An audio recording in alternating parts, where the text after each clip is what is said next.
네, 러시아의 우크라이나 침공으로 밀 수입에 큰 차질이 빚어졌었죠. 관련 제품 가격도 급등했었는데요. 당시 식량 안보에 비상이 걸린 겁니다. 이런 때 바빠지는 곳이 AT, 한국농수산식품유통공사입니다. 농수산식품유통공사는 국민들에게 안전한 먹거리를 안정적으로 공급하는 책임을 맡고 있는 것이죠. 김춘지 사장 모시고 식량 안보 상황 자세히 들어보겠습니다. 사장님 어서 오십시오. 네, 반갑습니다. 네, 자 AT 한국농수산식품유통공사 식량 안보와 연결하니까 굉장히 큰 일을 하고 계신 것 같아요. 지금 화면에도 김치가 나오는데 요즘 김치 담느라고 주부들 좀 고생을 했습니다. 김치의 날을 전 세계 확산시키기 위해서 노력하고 계신다는데 이 김치의 날이 지났죠? 네, 지났습니다. 11월 22일. 네. 사실 김치의 날에 잘 모르는 분인데 어떻게 김치의 날 의미는 뭡니까? 11가지의 재료로 아, 김치를 만들어서 22가지의 효능이 있다. 이제 이래서 11월 22일 날을 김치의 날로 정했습니다. 그런데 11가지 이상의 그런 재료를 쓰는 거죠. 그리고 22가지 이상의 효능, 100가지 이상의 효능이 있습니다. 예, 어떤 22가지의 효능이 있어서 22가지 이상. 예, 11월 22일. 그런데 김치의 날이 우리나라 이제 김치의 날인데 미국에도 이런 김치의 날이 정해졌다는데 어떻게 되나요? 네, 우리 참 중국에서 예, 파워차이다 예. 해서 자기 나라가 종주국이라고 얘기를 하죠. 김치도 자기 나라 거라고 주장을 황당한 주장을 하죠. 이번에도 이 월드컵 우리 선수단한테 예. 비록 졌지만 잘 싸웠지 않습니까? 김치를 이렇게 보냈어요. 김치 먹고 잘 싸워라. 그래, 김치 먹고 힘을 내서 그래서 좀 그랬더니 잘 싸웠군요. 중국 네티즌들이 예. 종주국이 자기 나라인데 무슨 김치냐고 막 엄청나게 이 댓글도 많이 달고 그랬어요? 비난을 했죠. 그래서 중국이 자기네 거라고 주장을 하지 않습니까? 네. 근데 세계 최강국이 미국이잖아요. 네. 그래서 미국에서 김치날을 정하고 인정받으면은 국제적으로 인정받을 수 있다 해서 캘리포니아주를 먼저 시도를 했습니다. 그래서 캘리포니아주. 캘리포니아주가 김치의 날을 주의회에 통과시켜도 제정을 했고, 예. 그리고 이제 동부 지역에서도 김치데이를 만들었으면 좋겠다 해서 뉴욕주를 이제 노크를 했죠. 예. 그런데 버지니아주가 먼저 됐어요. 버지니아주. 네, 버지니아주, 그 다음에 이제 뉴욕주, 뉴욕주. 그리고 미국의 수도인 워싱턴 D.C.에서 6월 28일 날 예. 만장일치로 의회를 통과했죠. 아, 그래요. 그래서 김치데이가 이제 제정이 됐습니다. 주별로 또 많이 확산이 됐는데. 또 이제 아울러서 의회에서 통과시켜서 제정한 이 주고 네. 또 이제 주지사가 선언한 주가 있어요. 음. 이제 김치데이를 선포한 주들. 예. 이게 대표적으로 이제 한국의 사유가 있는 메릴랜드주. 메릴랜드주. 네. 그리고 이제 미시간주. 미시간주. 그리고 조지아주. 예. 텍사스주. 그리고 얼마 전에 이제 페어뱅크스에서 네. 김치데이를 선포를 했죠. 네. 그래서 많이 확산될 그러네요. 예정인데요. 많은 주가 지금 김치데이를 제정해서 김치의 종주국 한국을 확실하게 증명해주고 있는데 미국 연방정부, 연방의회 차원에서도 뭔가 이 김치데이를 제정하기 위한 노력을 하고 계신다는데 좀 진전이 있습니까? 네, 미국에서 이제 하원에 김치 결의안을 제출을 했어요. 그래서 이제 11명의 의원이 발의를 했죠. 예. 지난번에 낸시 펠로시 하원 의장이 한국에 오셨을 때 한국의 김진표 의장께서 공식적인 의제로 선정을 해서 성명서에도 이걸 포함을 시켰습니다. 그렇군요. 그래서 이제 12월 6일 날을 이 D-Day로 삼았는데 상당히 어렵지만은 최대한 노력을 하고 예. 또 안 되면은 될 때까지 노력을 해야 되겠죠. 될 때까지. 네. 연방정부 차원에서도 김치 날에 제정되는 그 노력을 지금 우리 김춘진 사장님께 열심히 하고 계시군요. 자, 이 또 중요한 주제 식량 안보입니다. 요즘 뭐 전쟁이다, 기후 변화다, 이 식량 안보에 상당히 위기 상황이 많은데 우리나라 지금 식량 안보 상황 어느 정도 지금 갖춰져 있습니까? 저희가 식량 안보 지수를 이제 그 런던에서 예. 매년 이렇게 발표를 하죠. 예. 영국의 이제 이코노미스트지에서 발표를 하는데 예. 거기에 보면은 우리나라의 식량 안보 지수가 세계 39위다. 39위. 네. OECD 국가 중에서 최하위권입니다. 아주 낮네요.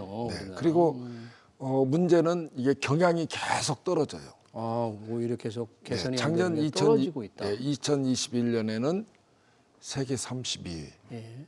그리고 2020년에는 19위. 또 2018년에는 25위. 이렇게 자꾸 예. 갈수록 떨어지는 경향이죠. 그래서 무척 걱정스럽습니다. 네, 그렇군요. 여기에 보면은 이제 식량 그 안보 이제 지수를 이렇게 발표해서 하는데 예. 문제는 여기에 대한 네. 대책은 113개국 조사 국가 가운데서 5년 연속 최하위입니다.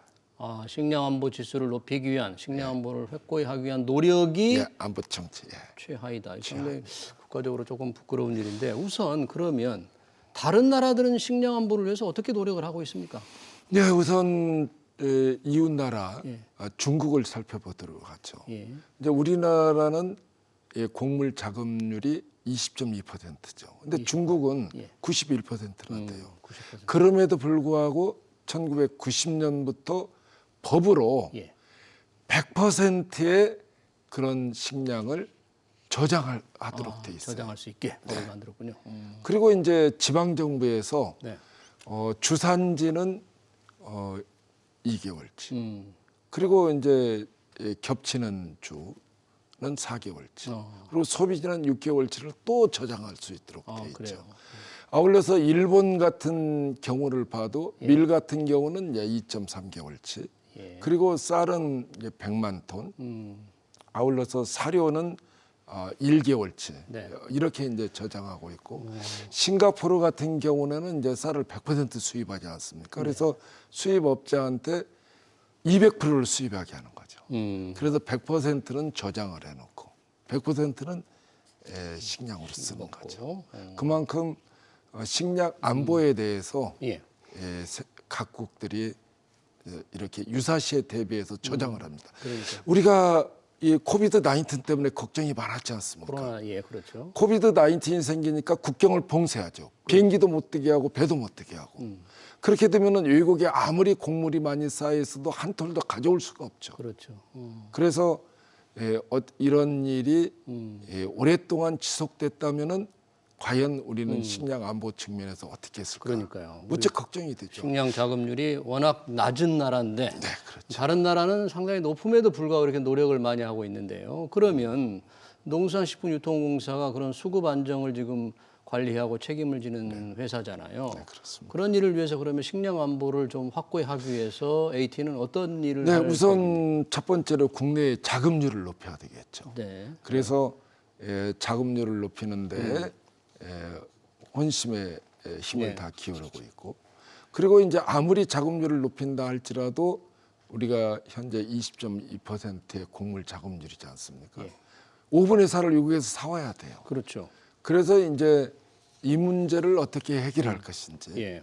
여기에 보면 민간이 돈을 버는 모델을 만들었으면 좋겠다 해서 식량 안보를 위한 콤비나트 시설을 만들었으면 좋겠다. 콤비나트라는 게 뭐 어떤 네, 시설을 콤비나트는 하나의 기지죠. 기지. 네, 그래서 이 저장, 예. 가공, 처리 함께 할 수 있는 그러한 기지를 이야기하는 전략적 거죠. 비축 기지를 만든다. 그래서 큰 배로 예. 미국에서 이제 이 곡물을 수입하지 않습니까? 그러면 큰 배로 수입하게 하면 10만 톤짜리, 7만 톤짜리 배로 수입하면은 물류비가 작게 들어요.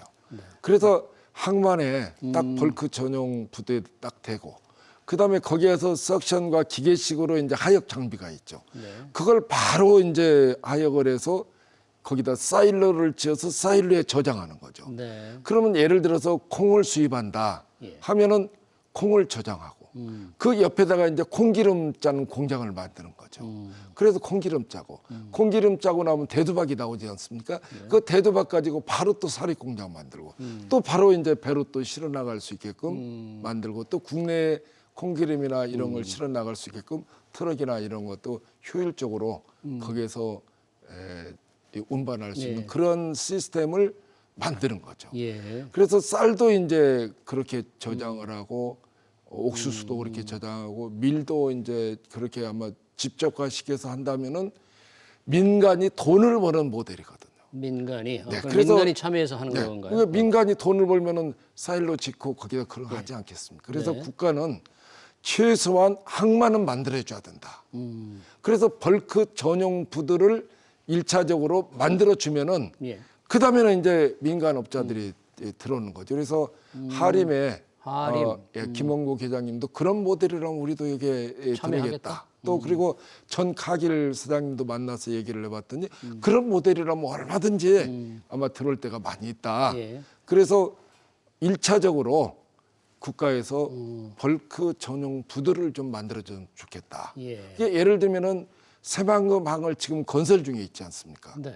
그래서 새만금 항에다가 벌크 전용 부두를 만들고 그 바로 배후에다가 250만 평에 이제 매립을 할 거거든요. 네. 이게 매립하기 전에 사일로를 만들 때는 콘크리트 구조물인데 그 매립할 필요가 없죠. 그래서 구조물을 미리 이렇게 만들어 놓는다면은 나중에 사일로 만들 때 또 파야 되는데 매립하는 비용 절감되고 파는 비용 절감되고 그렇게 한다면은 저는 일석이조 삼조다. 언제쯤 그런 구체화된 계획이 다 구체화되어 있습니까? 그래서 지금 현재 저희가 TF팀도 만들고 또 자문위원회도 구성하고 예. 또 고대 식량안보재단과 함께 토론회도 하고 예. 이런 과정을 거쳐가면서 지금 정부 측에 벌크 전용 부두를 좀 만들어 조성해달라. 달라. 1차 단추를 예. 첫 단추를 잘 그게 꿰매야 돼. 돼야만 사일로를 할 수 있는 기업이 나타날 그렇죠. 수 있다. 그다음에는 이제 민간이 들어오는 거죠. 민간이 그래서 현재는 이 부두를 민간 업자가 항만을 건설해도 들어와라 이렇게 돼 있는데 아마 그렇게 되면 민간 업자가 들어오지를 않죠. 그럼 정부가 좀 나서서 좀 도와줘야 그래서 된다 그런. 일본에 가봤더니 예. 일본은 이미 이렇게 하고 있어요. 이미 하고 있어요. 예. 그래서 일본의 오카야마 현의 이제 구라시키 항만 보면은 거기에도 11만 톤짜리. 그리고 카지마 항에는 25만 톤. 이게 젠노 회사 한 회사만 그렇습니다. 그리고 그런 것들이 한 6개 회사가 거기에 단지를 이루고 있고. 네.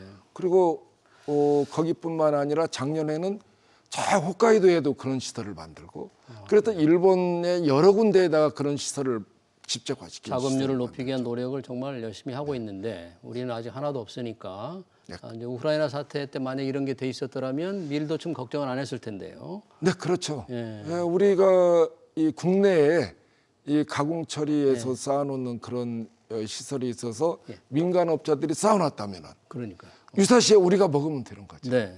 그래서 그런 협약을 맺어서 민간 회사들이 외국에서 들어온다 하면은 일단 유사시는 우리가 쓰겠다 네. 하면 되죠. 네. 앞으로 그런 일이 없어야 되겠지만 위기를 상황을 맞았을 때 식량안보 위기 상황을 맞았을 때 바로 AT가 준비하는 식량식품 종합가공 콤비나트가 좀 큰 역할을 할 수 있도록 순차적인 계획이 잘 좀 되기를 기대해 보겠습니다. 네, 식량안보 관련한 얘기 잘 들었습니다. 지금까지 김춘진 한국농수산식품유통공사 사장이었습니다. 사장님 고맙습니다. 네, 감사합니다.